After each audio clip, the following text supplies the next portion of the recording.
संजय राऊत यांना आज एक असा साक्षात्कार झालाय. ते म्हणाले की पश्चिम बंगाल, तामिळनाडू, केरळ सारखा कडवटपणा महाराष्ट्राच्या जनतेच्या मनात नाही. मला त्यांना हे सांगायचं आहे की संजय राऊत महाराष्ट्रातील जनतेच्या, सामान्य लोकांच्या मनात कडवटपणा निश्चित आहे. तो कडवटपणा कोणता आहे?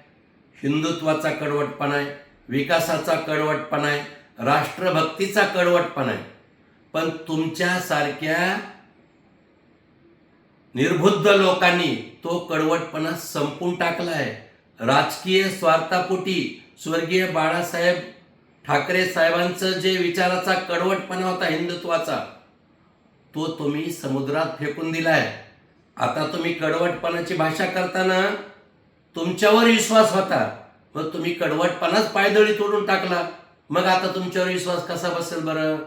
आणि म्हणून या महाराष्ट्रातील जनतेचा विश्वास पंतप्रधान नरेंद्रजी मोदी, राज्याचे मुख्यमंत्री देवेंद्रजी फडणवीस साहेब यांच्या विकासाच्या कडवटपणावर आहे, विकासाच्या संकल्पनावर आहे. हे तुम्ही लक्षात घ्यायला पाहिजे.